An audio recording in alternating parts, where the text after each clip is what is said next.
नमस्कार प्यारे विद्यार्थियों, हम सब प्रीवियस लेक्चर में क्या देख रहे थे? हम सब देख रहे थे क्या? रेजिस्टेंस के बारे में, means dependency of resistance on different parameters. और हमने उसका अच्छे से एनालिसिस करने के बाद अब हम वहां पे पहुंच चुके हैं क्या? कुछ और बातें हैं जो कि हम रेजिस्टेंस के बारे में देख सकते हैं। वो क्या हो सकते हैं? कनेक्शन। अगर हमारे पास रेजिस्टेंस है, अब हम उनको कनेक्ट कैसे कर सकते हैं? अगर हम डिफरेंट टाइप के कनेक्शंस लेते हैं तो उनका इफेक्ट कैसे आता है सर्किट के ऊपर? तो ये सारी बातें हम सब क्या करेंगे बेटे, इस लेक्चर में देखने वाले हैं। तो then the very first connection or type of connection, आप हेडिंग रख लेंगे टाइप ऑफ कनेक्शन रेजिस्टेंस के बारे में। बेटा आपने ऑलरेडी देख चुके हैं क्या कौन कौन से हो सकते हैं बेटा? पहला क्या नाम हो सकता है? पहले का नाम हो सकता है सीरीज कनेक्शन। और दूसरा क्या होता है बेटा? Parallel connection. ऑलरेडी आप जानते हैं इसके बारे में। बस वहां पे किसके बारे में आप देख रहे थे?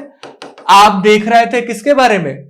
आप देख रहे थे कैपेसिटर के बारे में। लेकिन अब वही कैपेसिटर हमने रिप्लेस कर दिया है किससे? रेजिस्टेंस के बारे में। देखते हैं बेटे कितने नेचर में चेंजेस आ जाएंगे कैपेसिटर और रेजिस्टर के।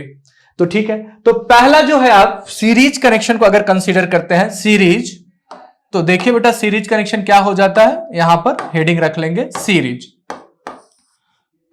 ये आपका सीरीज कनेक्शन, ठीक है। अच्छा, अब ये हो गया बेटा सीरीज कनेक्शन। आप जानते हैं सीरीज का मतलब क्या होता है? Connection of elements one after other. यही बस फॉर्मूला बेटे, यही कॉन्सेप्ट लगाते जाएंगे तो आपको क्या मिलता जाएगा? Series connection. देखिए कैसे बेटे, यहां पे मान लेते हैं बेटा एक रेजिस्टेंस हमने लिया, इसकी वैल्यू क्या है? R1। क्या आपको लगाना है बेटा? वन आफ्टर अदर, तो वन आफ्टर अदर, तो ये हो गया, फिर ये भी हो गया। इनकी वैल्यूज लिखते हैं बेटे R1, R2, R3, और ये किसी ना किसी क्या होंगे बेटे? सर्किट में होंगे। तो यहां पे हमने क्या किया? एक सर्किट बना दिया। ये है, मान लेते हैं वोल्टेज सोर्स। अब यहां पे जो है बेटा इस सर्किट का आपको क्या निकालना है? Equivalent resistance. इक्विवेलेंट मींस आपने तीन अलग अलग वैल्यू का कैपेसिटर आपने एक सर्किट में लगाया जो कि कनेक्टेड है किसमें? सीरीज में। तो नेट इफेक्टिव रेजिस्टेंस कितना हो जाएगा वो आपको क्या करना है? कैलकुलेट। अब आपके मन में आ रहा होगा सर केवल क्या यही कैलकुलेट करना है कि इफेक्टिव रेजिस्टेंस क्या होगा, बस वही हमारे लिए यहां पे टास्क है? नहीं बेटे, वो केवल और केवल पहला टास्क है, ये कंप्लीट टास्क नहीं होगा। क्यों? अगर हमारे पास एक बार इफेक्टिव रेजिस्टेंस इस सर्किट का पता चल जाए तो हमें यह पता चल जाएगा कि इफेक्टिव करंट कितना ड्रॉ करती है, कहां से? इस वोल्टेज सोर्स से। अगर बेटे एक बार हमारे पास करंट आ गया तो कौन एलिमेंट कितना पावर डिसिपेट कर रहा है, कितना पावर कंज्यूम कर रहा है, उसका भी एस्टिमेशन बेटा, उसका भी हम हिसाब लगा सकते हैं। तो लगाते हैं बेटे हिसाब किताब। क्या है देखिए बेटा, सीरीज में जब है तो आप क्या लिखेंगे? Are equivalent. आर इक्विवेलेंट क्या हो जाएगा बेटा? यहां पे R1 plus R2 plus R3। अगर कुछ और हुआ तो डैश डैश, तो यहां पे ये हो गया। अच्छा, इफेक्टिव रेजिस्टेंस आपने कैलकुलेट कर लिया। बेटा एक बात आप नोटिस कर रहे हैं क्या? जो R इक्विवेलेंट है क्या है? आपने इंडिविजुअल रेजिस्टेंस को आपने क्या किया? जस्ट ऐड कर दिया है। इसका मतलब आप बोल सकते हैं सर जो इसका इक्विवेलेंट आएगा वो बड़े से भी बड़ा आएगा। मान लीजिए सबसे बड़ा रेजिस्टेंस यहां पे R3 है, तो जो R इक्विवेलेंट होगा वो R3 से ज्यादा होगा, बड़ा होगा। तो हम ये स्टेटमेंट बस लिख लेते हैं। दूसरा, R इक्विवेलेंट क्या है बेटा? Greater than R largest. ये आपको पता होना चाहिए बेटा, ठीक है, ये बात हो गई। अच्छा, अब ये आपने कर दिया बेटा। अब करंट का भी हम क्या करेंगे? हिसाब किताब लगा लेंगे। थोड़ा देखिए करंट के बारे में बेटा। यहां पे देखिए वोल्टेज जो सोर्स है ये करंट जनरेट करेगा। क्यों? क्योंकि क्लोज सर्किट है तो करंट जनरेट करेगी। अब यहां से अगर करंट चलना शुरू की बेटा तो यहां पे आके क्या होगी? अगर यहां पे आई है तो यहां पर भी कितना होगा? आई। यहां पर भी कितना होगा? आई। और यहां पर भी कितना होगा? आई। अगर यहां पे देखें तो भी कितना होगा? आई। और फिर से यहां पे अगर देख रहे हैं तो आई, और अल्टीमेटली अगर यहां पे देख लें तो भी कितनी वैल्यू आ गई, आई। मतलब हर एक कंपोनेंट के थ्रू जो करंट फ्लो हो रही थी वो क्या थी, सेम। इसका मतलब the current through the each element in series connection is same. क्यों बेटा, करंट के लिए कोई दूसरा पाथ ही नहीं है, रास्ता ही नहीं है, तो करंट कहां पे जाएगी, जो पाथ जो रास्ता अवेलेबल है करंट उसी की यूज करेगी कि नहीं, और उसी को यूज करके आगे फ्लो होगी कि नहीं, बिल्कुल वही बात है बेटे। ठीक है, तो यहां पे एक बात लिख सकते हैं, क्या क्या लिख सकते हैं बेटे, जो सीरीज कनेक्शन होता है यहां पर क्या होता है, करंट क्या होता है बेटे, सेम होती है। तो तीसरा पॉइंट यहां पे लिख सकते हैं, current through each resistance is same. बेटा आपने करंट का तो हिसाब किताब लगा लिया, अब बच कौन रहा है, वोल्टेज। करंट तो सेम होगा, क्या वोल्टेज भी सेम हो जाएगा, और क्या आपको लग रहा है बेटा वोल्टेज सेम हो सकता है, अगर वोल्टेज सेम नहीं हो तो क्या हो जाएगा वोल्टेज का, थोड़ा ध्यान दीजिए बेटा। आप जानते हैं by the Ohm's law, Ohm's law क्या बोलते थे, अगर आपको किसी भी कंडक्टर का रेजिस्टेंस पता हो और वहां उस कंडक्टर के थ्रू कितनी करंट फ्लो हो रही है, अगर उनका प्रोडक्ट करेंगे तो वहां का कितना वोल्टेज है वो आपको पता चल जाएगा। मतलब एक हिसाब लगाने का टूल्स था आपके पास, तो ठीक है उस टूल का यहां भी यूज कर सकते हैं, क्योंकि बेटा ये भी क्या है, लीनियर एलिमेंट है, तो यहां पर भी ओम्स लॉ क्या हो जाएगा, एप्लीकेबल। तो ठीक है, अब ये आई करंट है बेटा, ये रेजिस्टेंस R1 है, तो आप करेंगे अगर वोल्टेज यहां का नाम दे दें V1, तो आप क्या हो जाएगा V1 I इंटू R1, अच्छी बात है। लेकिन जब आप आगे बढ़ते हैं तो दूसरा रेजिस्टेंस की वैल्यू क्या है बेटे, R2, मतलब रेजिस्टेंसेस आर नॉट सेम। अगर रेजिस्टेंस सेम नहीं है तो R2 इंटू आई करेंगे, भले ही करंट सेम है, क्या वोल्टेज सेम आएगा, बिल्कुल सेम नहीं आएगा। तो यहां पर वोल्टेज क्या हो जाएगा बेटा, यहां का नाम रख देंगे V2। ठीक है, और इसी तरीके से अगर लास्ट वाले को देखें तो हम क्या लिख सकते हैं यहां पे, V3। तो मतलब अब बेटा ये जो V वोल्टेज है वो क्या हो गया बेटा, डिवाइड हो गया, कितने पार्ट में, 3 पार्ट्स में। क्यों 3 पार्ट्स में, क्योंकि आपके सर्किट में कितने एलिमेंट है, 3 एलिमेंट्स है, तो ये क्या हो गया बेटे, V1 V2 V3, और ये आपस में बराबर नहीं है। भले ही current through the each element same है लेकिन वोल्टेज बराबर नहीं है। क्यों बराबर नहीं है, क्योंकि रेजिस्टेंसेस की वैल्यूज जो हैं वो क्या है, डिफरेंट है, वो डिफरेंट है, सेम नहीं है। तो एक बात तो पता चल गई बेटे, क्या, अब हमें वोल्टेज बराबर नहीं है तो हमें इस हर एक एलिमेंट के क्रॉस कितना वोल्टेज आ जाएगा, इसका हमें क्या लगाना है, हिसाब किताब लगाते हैं बेटा। हिसाब किताब देखिए, ओम्स को बुलाते हैं बेटा, ओम्स को बुला लेते हैं, वहां वो आके आपको बहुत यहां पे हेल्प करेंगे। सबसे पहले आपके पास क्या है बेटा, इक्विवेलेंट रेजिस्टेंस है। अगर हमारे पास इक्विवेलेंट रेजिस्टेंस और टोटल वोल्टेज है तो टोटल करंट हमें पता चल जाएगा। ठीक है, टोटल करंट हमें पता चल जाएगी। तो नेक्स्ट पॉइंट में अगर हम करंट का हिसाब लगाएं तो आपके पास क्या आ जाएगा, I equals V total voltage divide by effective resistance, यही तो आ जाएगा। और बच्चे आपने अभी अभी देखा है क्या, करंट को पास होने के लिए केवल एक ही रास्ता है, जो कि R1 R2 R3 सबके साथ होके सेम अमाउंट से गुजर रही थी। तो इसका मतलब आप लिख सकते हैं जो I है उसको लिख सकते हैं equals I1 equals I2 equals I3। बात समझ में आ गई बेटे। अच्छा, R इक्विवेलेंट ऑलरेडी आपने कैलकुलेट किया हुआ है, तो हम लिख सकते हैं बेटा I इक्वल्स क्या लिख सकते हैं, V divide by R1 plus R2 plus R3, और यही किसके बराबर होगा बेटे, I1 I2 I3 के बराबर। ठीक है, अच्छा अब करंट आ गई बेटे। तो अगर हमारे पास करंट पता चल गया है और रेजिस्टेंस यहां पे पता है, तो अब वोल्टेज का हिसाब लगाते हैं, V1 V2 V3 का। तो देखिए क्या हो जाएगा, यहां पे बेटे नेक्स्ट पॉइंट लिख लेते हैं। तो क्या होंगे, जो V1 होगा वो क्या हो जाएगा, V1 equals I into R1, और I की वैल्यू क्या है बेटा, यही तो है, तो आप क्या लिख सकते हैं, R1 divide by R1 plus R2 plus R3, और वोल्टेज कितना है बेटा, नेट V, ये हो गया। V2 क्या हो गया बेटा, देखिए I इंटू R2, तो यहां पे R2 क्या हो जाएगा, I2 क्या हो, I क्या हो जाएगा बेटा, R2 डिवाइड बाई यहां पे R1 plus R2 plus R3 into source voltage, ये हो गया V2। नेक्स्ट अगर V3 का हिसाब लगाएं बेटे लास्ट, तो यहां पे देखिए क्या होता है बेटा, I R3, अगर I की वैल्यू लिखे तो आपके पास कितना आ जाएगा बेटा, 1/R1 plus R2 plus R3, और ये R3 एज इट इज रह जाएगा, और ये क्या हो गया, V। तो आप देखिए बेटे तीनों ही वोल्टेजेस क्या हो गए हैं, डिफरेंट हो गए, तीनों आ गए। ठीक है, इसका मतलब बेटा यहां से क्या बोले, लिख सकते हैं हम क्या, जो सीरीज में होता है बेटा वो वोल्टेज क्या होता है, डिफरेंट होता है। तो यहां पे लिख सकते हैं voltage in series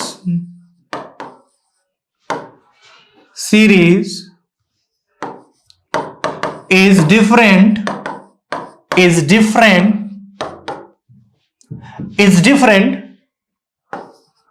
across each different value of resistance, different values of resistance। बात समझ में आ गई बेटे, ये हो गया आपका हिसाब किताब।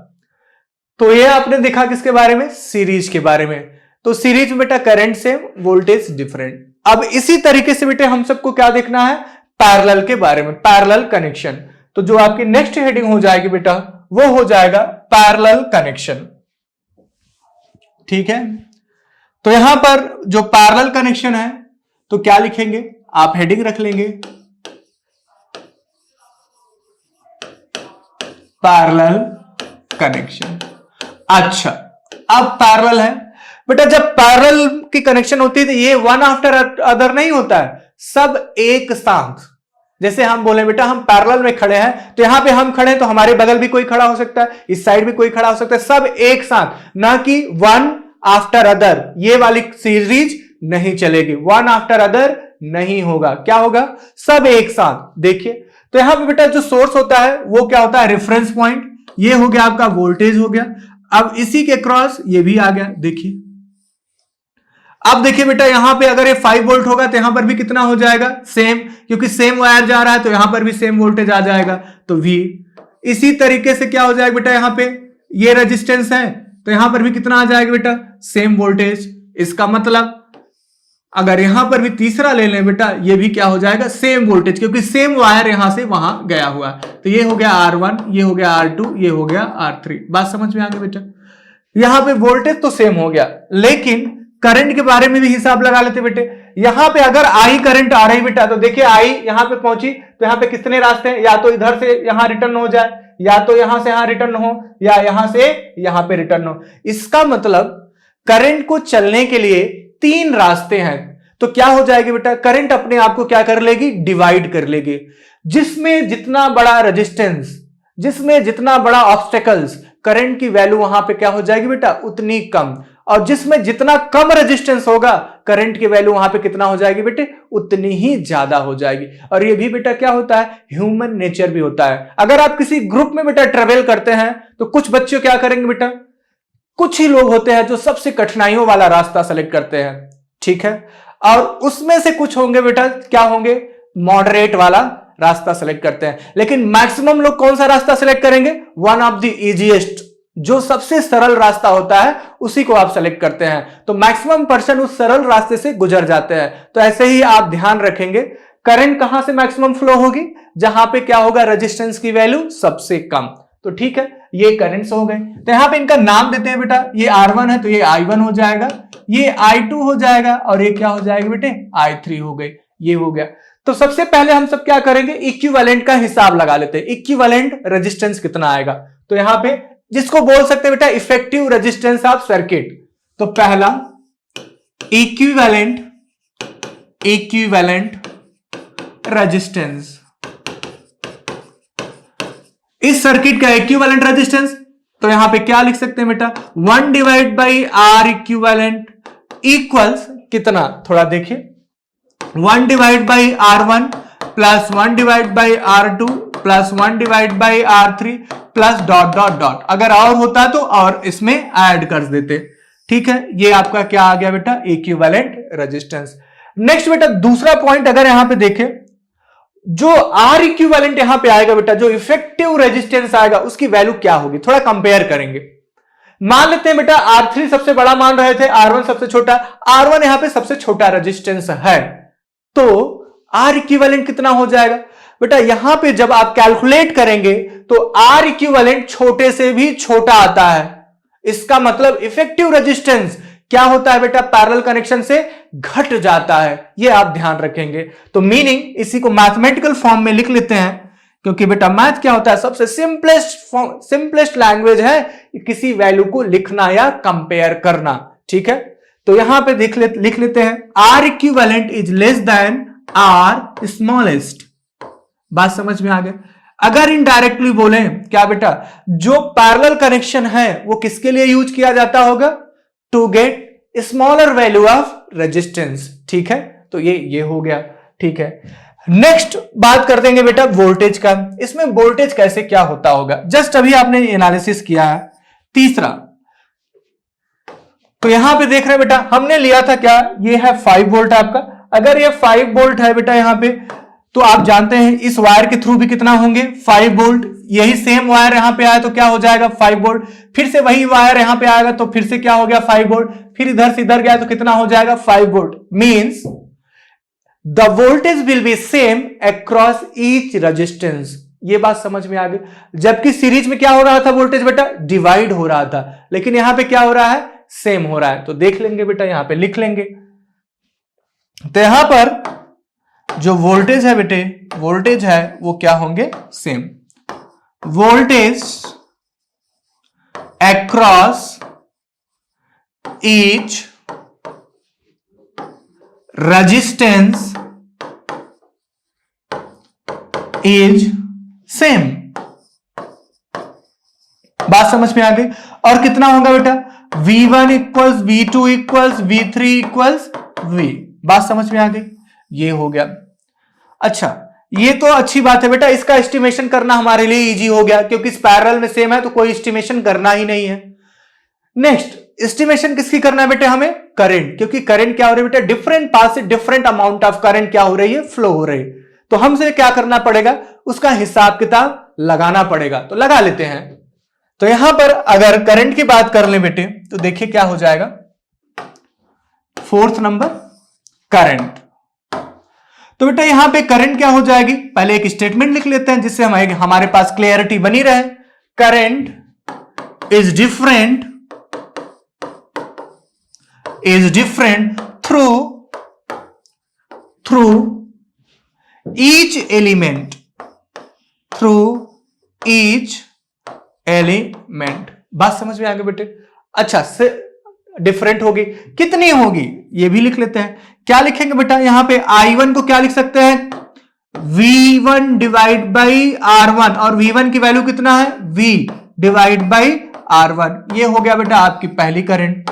दूसरी करंट अगर हिसाब लगा ले तो कितना हो जाएगा, I2 क्या हो जाएगा बेटा, V2 डिवाइड बाई R2, और V2 की वैल्यू क्या है, V डिवाइड बाई R2। ये हो गया आपकी दूसरी करंट। तीसरी करंट आपकी क्या है बेटा, I3। तो यहां पे I3 को लिखेंगे, I3 को क्या हो जाएगा, V3 divide by R3। V3 की वैल्यू कितनी है, V divide by R3। Equation क्या हो जाएगी बेटे, 3। अच्छा, ये तो आपकी टोटल आ गई बेटा ईच ब्रांच में इंडिविजुअल वैल्यू ऑफ करंट्स। लेकिन अगर हमें टोटल करंट I निकालना हो जो कि सप्लाइड बाय सोर्स है, वो कितना हो जाएगा बेटा, आपको हमने पढ़ाया था बेटा क्या, कि जो चार्ज होता है वो किसको फॉलो करता है, कंजर्वेशन को।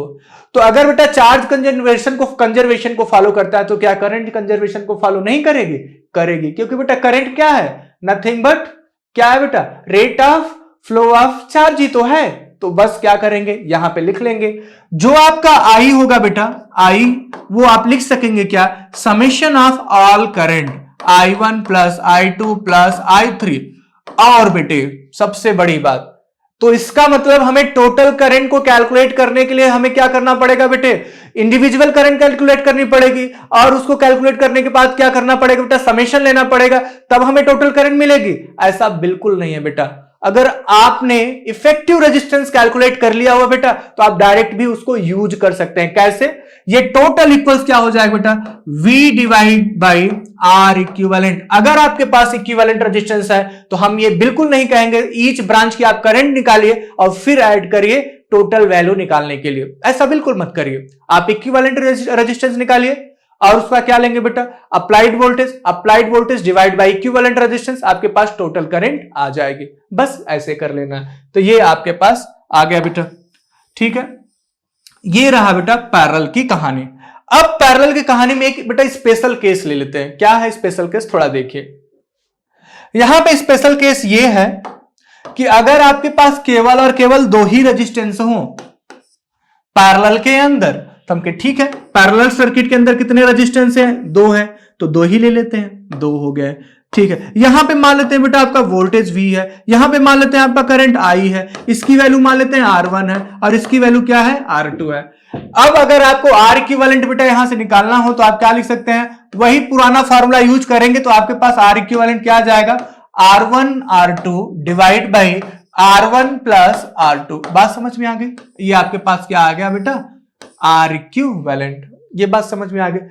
नेक्स्ट बेटा अगर आपको यहीं से I निकालना हुआ तो क्या निकाल सकते हैं, I equals V divide by R equivalent. बात समझ में आ गई? तो ये आ गया। अब बेटा अगर आपके पास I पता है, अगर I के टर्म्स में यहां पे I1 और I2 आप निकालते हैं तो देखिए क्या हो जाएगा, ये भी देख लेते हैं। तो यहां पे करंट डिवाइडर कैसे लगाएंगे, थोड़ा ध्यान दीजिए। तो I1 को अगर निकालना है तो बेटा आप क्या लिखेंगे, I1 इक्वल्स अपोजिट ब्रांच का रेजिस्टेंस कितना है, R2 divide by sum of resistance R1 plus R2। और कितना हो जाएगा बेटा, करंट क्या है, टोटल करंट I, इसको बोलते हैं बेटा करंट डिवाइडर। इसी तरीके से अगर आपको I2 कैलकुलेट करना है तो अपोजिट ब्रांच का रेजिस्टेंस कितना है, R1 divide by R1 plus R2 into I। ये हो गया बेटा करंट डिवाइडर। बेटा ये हालांकि डिराइव कहां से किया गया बेटे, यहीं से। कैसे? अगर आपके पास क्या है, I1 equals V divide by क्या है बेटा, R equivalent, sorry V divide by R1। तो यहां पे क्या करना है बेटा, जो V की वैल्यू है बेटा यहां से आप क्या करेंगे, V equals I into R equivalent रख देंगे और R इक्विवेलेंट की वैल्यू ऑलरेडी यहां पे कैलकुलेटेड है तो उसको रखेंगे तो एग्जैक्टली ये सेम फार्मूले आ जाएंगे। बेटा आपको इसमें घबराने की बात नहीं, इसी से हमने डिराइव किया है, बस डेरिवेशन जरूरत नहीं इसलिए हमने नहीं किया, यहां पे डायरेक्ट इसको लिख दिया। लेकिन प्रोसीजर डेरिवेशन का आपको पता चल गया क्या करना है। V इक्वल्स क्या है बेटा, R इक्विवेलेंट I और R इक्विवेलेंट ऑलरेडी कैलकुलेट है यहां पे, तो ये सब वैल्यू उठा के बेटा कहां पे रखेंगे, I1 इक्वल्स दिस, तो आपके पास एक वैल्यू आ जाएगी। तो आपने देखा बेटा क्या कनेक्शन कैसे होता है, सीरीज और पैरेलल में रेजिस्टेंस को कनेक्ट किए। अब बेटे एक बात और आ जाती है, अगर हम क्या करें, हम क्या काम करते हैं, पहले एक नोट लिख लेंगे। अगर हमने क्या किया बेटा, कोई एक रेजिस्टेंस है, एन रेजिस्टेंस है, स्मॉल एन रेजिस्टेंसेस है आपके पास, resistances are connected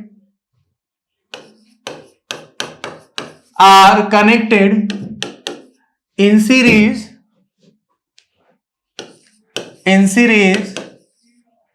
and having same values, then its equivalent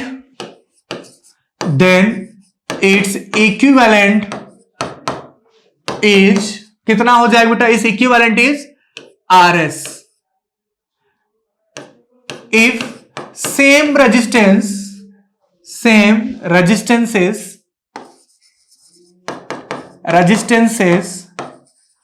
are connected in parallel and equivalent